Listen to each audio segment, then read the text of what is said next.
Good morning and welcome to My Catechism. Today is a very special day of our program, for today is the birth of our Lord Jesus Christ. So, Merry Christmas to all our televiewers out there. So, it's a very wonderful day today because we're supposed that everybody is celebrating the birth of our Lord with so much joy in their hearts. And we will be focusing on our discussion today on the birth of our Lord, the account of His birth recorded by the Gospel of Luke, chapter 2, verses 1 to 14.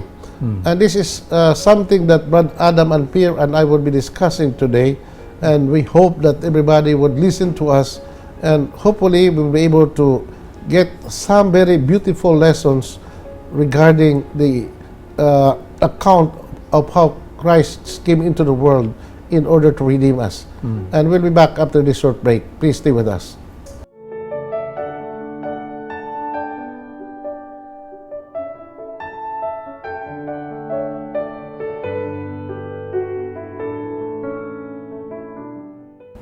Good morning again, Brad Adam, sa ito mga televiewers, no?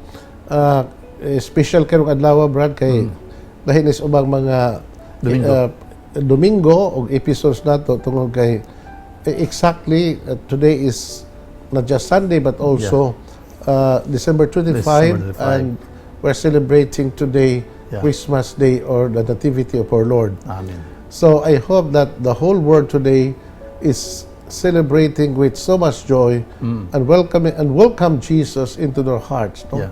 Because when we talk about Christmas, Brad, no, we have to remember the event in the human history that the Son of Man came into the world and was born in time and in place in order to be with us.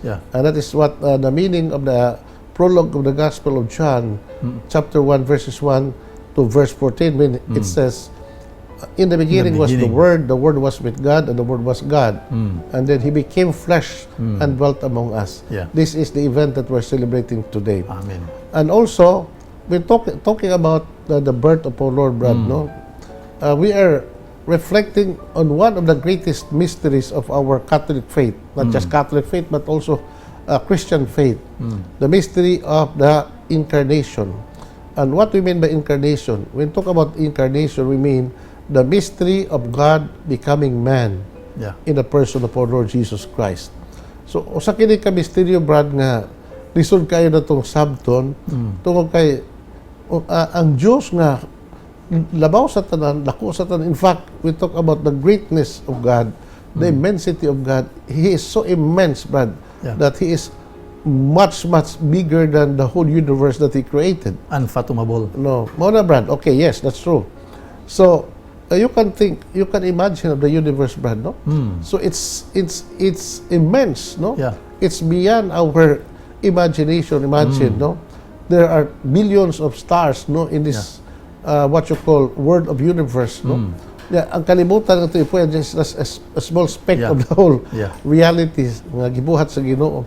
And yet God, in His infinite goodness and wisdom, and because of His love, opted to become man, a small child born into this world in order to redeem us, no? So that's precisely the reason ngano nga nagpakatao tong Ginoo. We always quote John 3:16, Brad, no? For God so loved the world that He gave His only begotten Son. So it's the love of the Father that made Him send His Son into the world in order to redeem the world. Usa na ka gipanagna pa diri sa daang tugon na munganhi gyud ang Ginoo uban kanato matud pa diha sa Isaias 7:14 nga ang Ginoo gyud may maghatag timaan sa kabirhen magsabak og mga anak ug batang lalaki nganlan niya kini og Emmanuel. So natuman gyud padre kay ang Ginoo matud pa diha sa according to Ezekiel 12:25 unsay pamulong sa Ginoo iyang pagatumanon. So mo na nga pinaagi sa mahal nga Birheng Maria natuman og niabot dinhi sa kalibutan gumikan sa maong tagna nga di gyud masipyat gumikan kay kadtong tagna-agikan sa Ginoo. Nya mao lang na di nga daghan man po kayo sa atong mga kaigsuonan nga mga protestante nga never gyud sila mudawat ni December 25 as the nativity date of our Lord Jesus Christ for the reason of wa gyud masuwat diya sa Biblia, but the Roman Catholic Church really celebrating this December 25 as the exact day nga natawo nga atong Ginoong Jesucristo. Pero sa Biblia lagi di matud ilang mga pangitaon literally wa man diya sa Biblia. Okay, brother. Speaking about where in the Bible that says Jesus was born in Bethlehem on December 25, Yeah. Anno Domini Uno.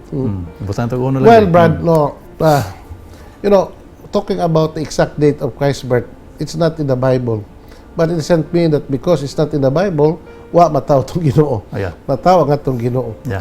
Because, you know, Brad, there are many things in the Bible there are many things that that pertains the life of our Lord Jesus Christ that are not in the Bible. So, usa diya na, Brad, mauni nga, the exact date kano sa siya na tao. Yeah.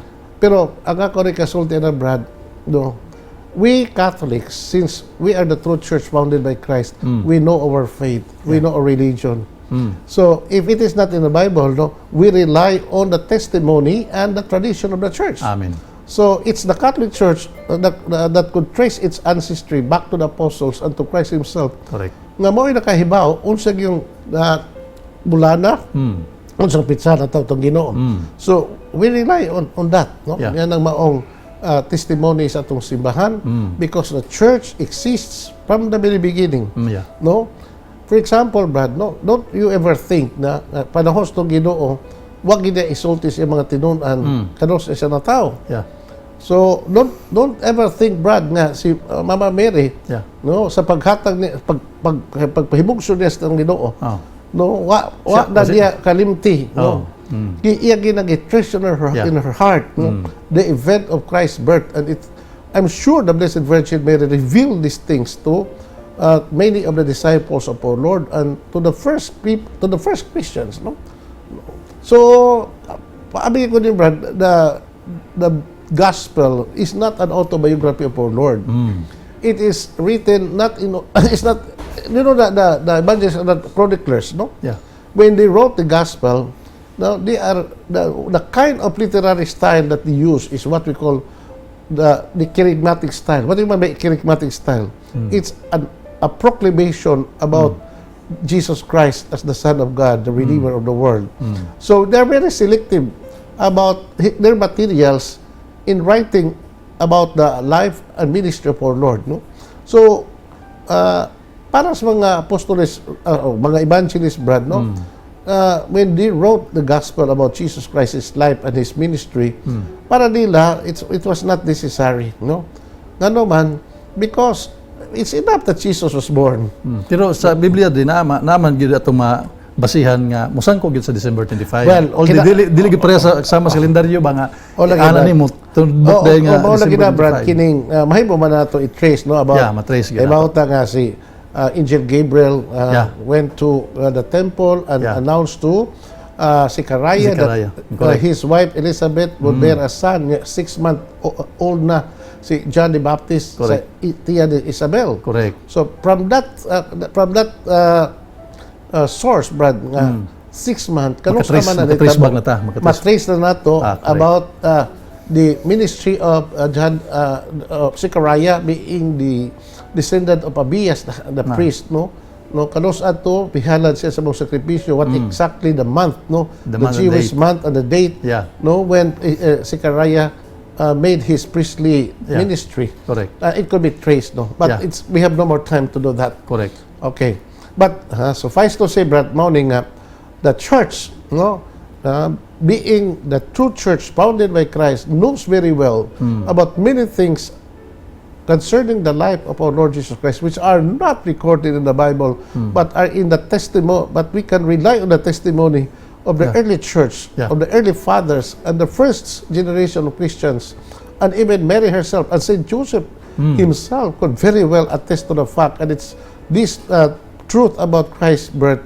would have been recorded not in the written form, but in the memory of the life of the people during the time, and it's being handed on to us until now. Na-record yun na padre sa archives sa Roman Empire nga that particular person in the name of Christ recorded gyud dito padre sa archives nga nataw sa December 25. So mo na nasa More usa ka na ito libro. hisgutan na karon sa Ebanghelyo, Brad.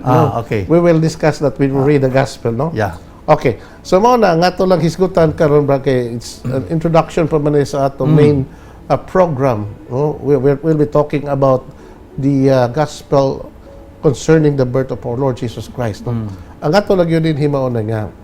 What is important is Jesus nga nataw. Yeah. O kano saan nataw ang atong Ginoo, that is not necessary. No, the exact date. Unya, the church knows very well, and this has been handed down to us. And since the beginning of Christianity, we already, although it's not being celebrated, you know, Brad, no? The first years of Christianity, Christmas was not celebrated. The main feasts that the early church celebrated was not the Christmas, but the resurrection of our Lord.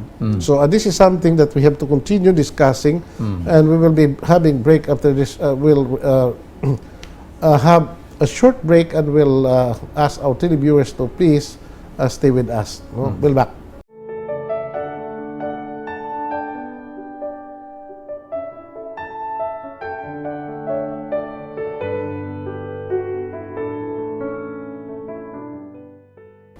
Thank you for staying with us. Brad Adam, ato nang basahon ang ato Ebanghelyo karon.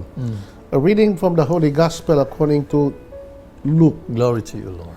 In those days, a decree went out from Caesar Augustus that the whole world should be enrolled. This was the first enrollment when Quirinius was governor of Syria. So all went to be enrolled, each to his own town. And Joseph too went up from Galilee, from the town of Nazareth, to Judea, to the city of David, that it was called Bethlehem, because he was of the house and family of David, to be enrolled with Mary, his betrothed, who was with child. While they were there, the time came for her to have her child, and she gave birth to her firstborn son.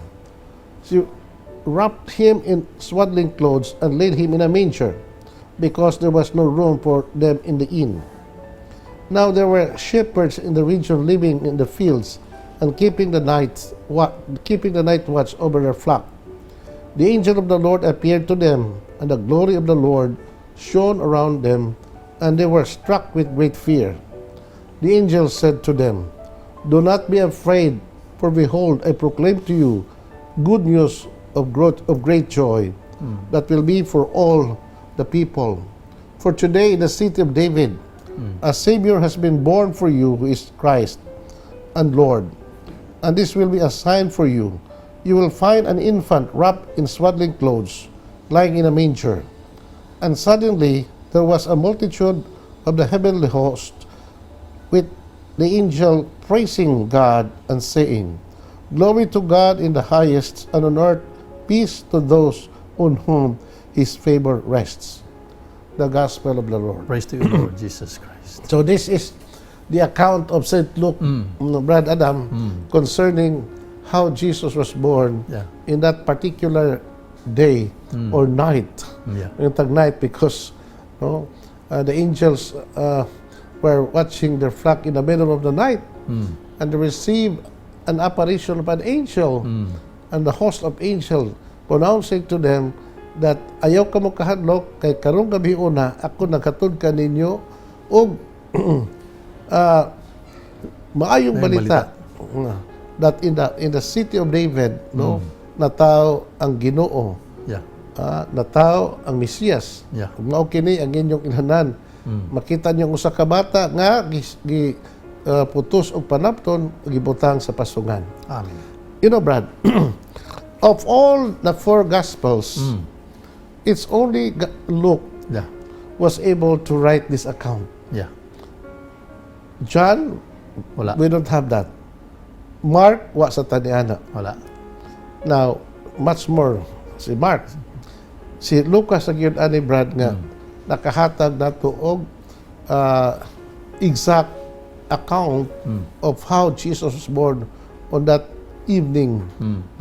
According to our tradition, it was this on the night of December 25, year Anno Domini, that Jesus was born. Now, ang akong pangutana, Brad, how was St. Luke able to write this event of Christ's birth when he was not there? And in fact, I doubt if St. Luke was able to see Jesus in person. Yeah. There was no evidence in the New Testament that the evangelist St. Luke encountered the Lord and saw Jesus personally. But how is it that he was able to write this event? You know, Luke, when he wrote this gospel, he wrote this around the year 75 AD. So, 75 years. So wala na ang Ginoo. 75 years gikan sa pagkataos ng Ginoo, Di Brad. po siya apostolis pa di po siya apostolis nga makaibaon ta siya sa Si San Lucas, but he was not even a Jew. Yeah. He was a pagan. Pagan. He was a convert of Saint Paul. Yeah. So the most the most likely thing, no, was this. Wa gito kaila si San Lucas katong Sa Ginoo. Ginoo in person. Pero ang akong pangutana, Brad, ngano nakahimo ba siya ng pagsuwat? Where did he get all these sources, all these informations about the birth of our Lord and put them into writing? Yeah. No? Most probably, no, the account of the Blessed Virgin Mary and also of Saint Joseph and many others who were there, who witnessed the event that took place on that evening, kana gisaw-saw ginas mga unang mga Kristiyanos, Brad.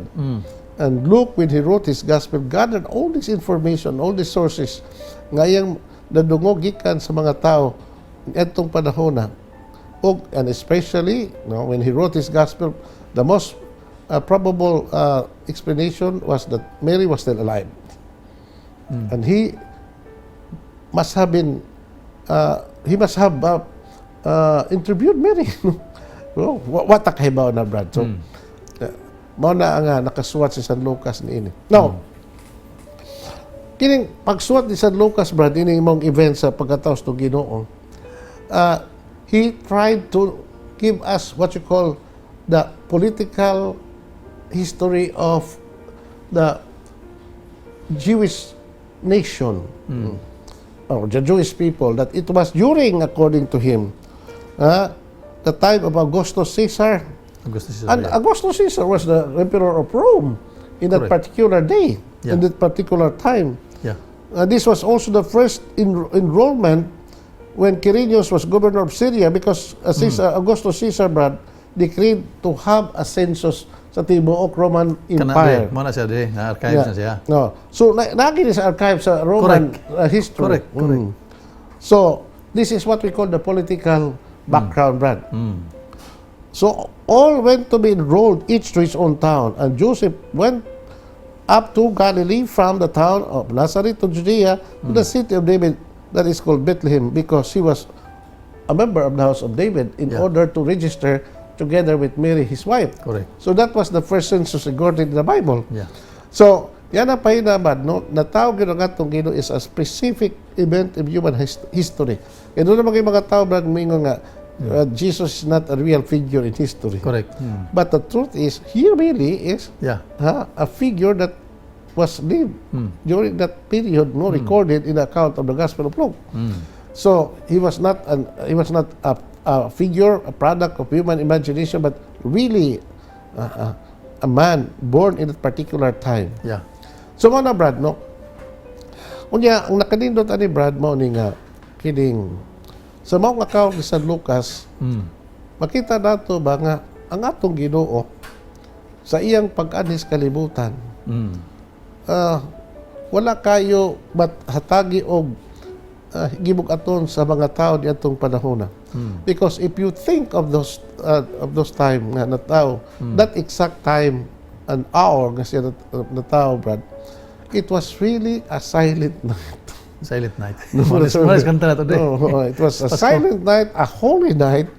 The reason is nobody knows what exactly happened on that particular night or time, as if the whole world was asleep. Yeah. And yet a great event happened in the whole world. Yeah. Only the poor shepherds in the middle of the night, no, and nag-atiman silang kahiyupan, were the first to receive the good announcement, the first announcement from the angel, sent by God, gikan sa langit.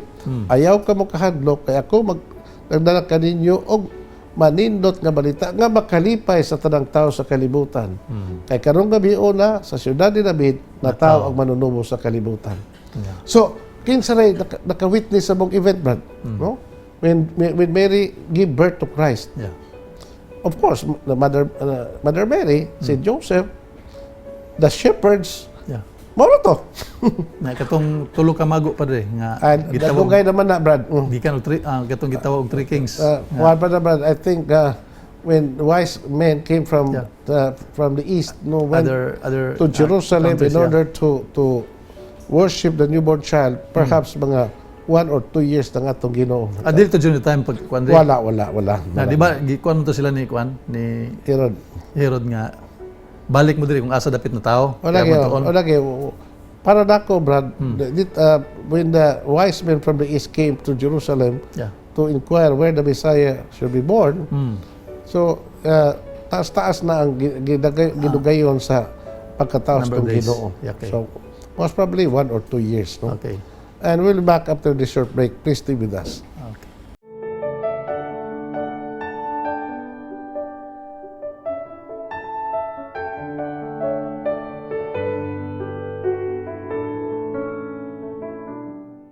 Thank you for staying with us. Brother Adam, nindot kayo itong Ebanghelyo karon because we'll be discussing and reflecting on the event that took place, no? Yeah. More than 2,000 years ago na mo itong i-celebrate karong mga adlaw. Yeah. So, ang dito, Brad, mao ni nga the Blessed Virgin and Saint Joseph were the only ones present niya nung hitabo nga nataw itong Ginoo. Of course, ang mga magbalantay sa kaniro, Brad, based on the testimony nga ilang nakita, makaingunta nga kato sila nahimo to silang mga evangelizer.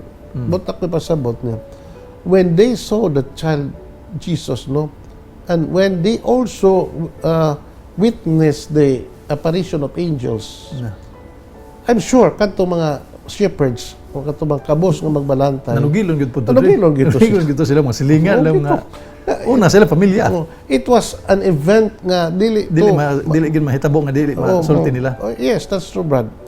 So, of course, di man masuwat mo sa Ebanghelyo ang tanan, Brad, kay Yeah. to write a book during those time, Brad, is not easy. Yeah. First, you have to acquire mga writing materials, which was very hard to secure during that period. Yeah. No? You have to also use kana mga pen nga mas magamit ni pagsuwat, no? Not today, Brad, nga Ano lang. moderno ng tanan. Pwede na nato i-record din Kunya, Brad, ni mo. unsa mag-imensahe nining Yeah. pagkataos ng Ginoo. The greatest message is that now Jesus finally appeared in the scene of human history. Now God made true of His promise that magpakatao ang manunubos sa kalibutan. And Old Testament prophecies are now being fulfilled when Jesus was born. Amen. Mao na nga, Brad, nga ang tanan nga mga panagda sa mga propeta from the old natuman gyud. O ang maong katumanan, Brad, nagpaila lamang nga ang atong Ginoo was not an ordinary figure in history, Yeah. but He was really a God-man, Yeah. born in time in order to be a perfect revelation of God. Yeah. So kay ang atong Ginoo, Brad, sa iyang pagkanis kalibutan, di lang kay siya nagwali, nagtudlo, naghibog mga miracles, no? He founded His church. But one of the major reasons why Jesus had to come is in order to reveal to us kinsa maning amahan, kinsa maning Dios. Yeah. Ug unsaon nato pagsud sa ginghirian sa langit. Exactly. Mao na nga, because of Christ's birth and because He lived Yeah. in this world for 33 years, no? Yeah. Ang iyang mission mao gyud ang pag-ila kinsa kining amahan nga gitawag natong Dios nga iya usab nga amahan. because of that, Brad, no, mag-ingon ta nga, Jesus is the perfect revelation of God. Mao na nga maingon ta nga, ingon to Ginoo, ang nakakita kanako, nakita samahan. Kay ako, o amahan, usara. So, mao na, Brad, nga, ang atong doktrina nga si Kristo is truly God and truly man. He is truly God because he came from God. Yeah. He is truly man because he assumed human flesh from the Blessed Virgin Mary. O mao ka na nga ang atong pagtuo nga si Kristo Diyos nga ikaw nga matuod, tinuod gayon. Tinuod gayon. Unya, Brad, no, karon na nahitabo man ni what exactly happened that night nga nataw to Ginoo. I'm sure the whole heavenly host was praising and was glorifying that, you know, the Messiah was born in this world. Pwede mo, Brad, no? Ako, baka wonder ko sa akong nahuna, Brad. Unsa yun ka-importante sa tao nga gipakamatyan matas Ginoo, not just gipakamatyan, giubanan kita sa Ginoo, nagpakatawag siya sa nato. You know, when God created the angel, wa pag siya magpahimong anghel, Brad? When the angel committed sin, God did not send His Son to the angels in order to redeem the angels, but only humans, no? Ang iyang gipadad-an siyang anak, ang galang kinagpadad, ang iyang anak, may assume pag yun sa itong tawhanong kinaiya, except sin. Kunya, nagpakabatay pag yun in order to tell us how much He loves us, for no greater love than this, to lay down one's life for one's friends. Kung bao kini ang gibuhas to Ginoo sa iyang pagkatao, sa iyang paghanis kalibutan, o nga karon ato kanunay gisaulog ang iyang pagkatao. Mao gini atong usa sa kuandri kini ang iyon nato sumbanan nga di na tamaingon, di kita makaingon nga Ginoo man to siya, Dios man to siya. The fact nga siya nagpagkatao, that means to say nga siya gyud atong sumbanan kay nagpagkatao man siya. Wa may dili mahimo sa Ginoo Padre. Pwede naman to nga kita luwason ta sa Ginoo bisag di siya munganhi dire. Kay matud pa diha sa Ebanghelyo ni San Lucas 1:37, there is no possible with God. There is no such thing as impossible with God. So pwede to siya igora mo click di maluwas na ta. Pero ngano man gyud nga ninganhi siya aron sa pag-ula sa iyang dugo, aron sa pagpakamatay dito sa cross. So manay usa ka dakong misteryo, Padre, nga gisulti sa atong simbahan. Pinaagi tungod sa gugma niya, iyang gipada aron pinaagi niya na kita, no, maada ngadto sa gingharian sa langit. Very good. Karon, Brad, kayo diya pabatas Pasko, no? What should be the mood of our celebration, Brad? No? Ang ako diha nga, mao ni nga, it is a time and a celebration of joy. Why do I say that? It's because no, natao ang atong Ginoo, and He is the gift of the Father to us, and we receive Him as a gift from the Father. So, the mood of our celebration today should be that of joy. Now, di magikan ang maong kalipay sa atong sa atong kinabuhi, sa atong kasing-kasing. Amen. Now, aminin niyo, Brad, no, karong panahon na it's Christmas time, and there are so many people who are suffering. So many people are, you know, in pain because of so many sufferings nga ilang na tagamtam silang kinabuhi. No? Many people who are sick, many people are lonely, many people are really struggling to survive, to live. So much suffering in this world, Brad. So the question is, how can we be happy if this are what is happening right now in this world today? So I understand, Brad, nga na pag-antos na ang suffering sa atong kinabuhi kay kalimutan pa man ni atong ipuy pa man ni langit. But that is also part and parcel of God's plan, Father, nga anagyoy sufferings kay according to St. Peter, 1 Peter chapter 2 verse 21, nga ingon nga ako gisakit kamo usab magpakasakit alang kanako.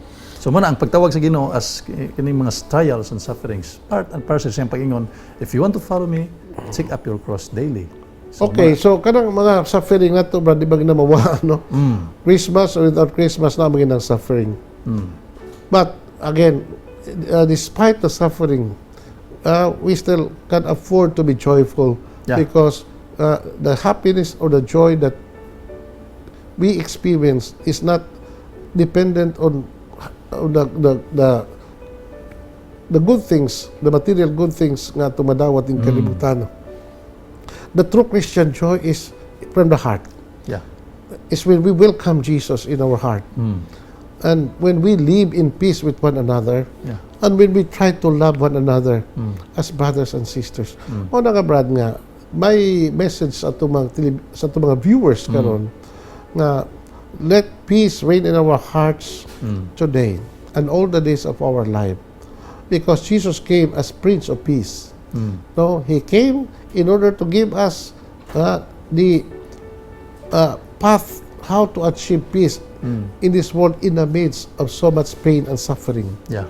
So, Brad, this is what I always said to our viewers, that the joyful persons in this world are not the rich and famous, Brad. Yeah. For me, the joyful people are those who are living in the state of grace, Yeah. especially the saints. Amen. Para nako, Brad, no? The saints are the most joyful people living in this world. And the cause of their joy is not about the material Yeah. belongings or whatever. Yeah. The cause of our Christian joy is Jesus Christ. Amen. And to live a very clean life.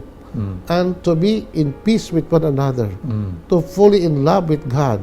Yeah. And to fully in love with one another. Mao gini makahatag nato natong authentic joy. Yeah. No?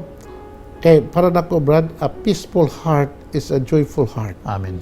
Without peace in your heart, no, you cannot be joyful. Una nga, mingon ang anghel. Kung sa ito exultis anghel, o sa awit sa mga anghel, the angel said to them, no, do not be afraid, for behold, I proclaim to you good news of great joy that Yeah. will be for all the world. Yeah. And this is the song of the angel. Glory to God in the highest, and on earth peace to Peace. those whom His favor rests. So Amen. the message of the angel is the message of joy and peace. Amen. May all of us live in peace and joy. Amen. Merry Christmas. Merry Christmas again, and we will give you our blessing. The Lord be with you. And with your spirit. Almighty God bless you, the Father, the Son, and the Holy Spirit. Amen. Amen. Thank you, and have a blessed day. Praise the Lord. Hallelujah. Merry Christmas.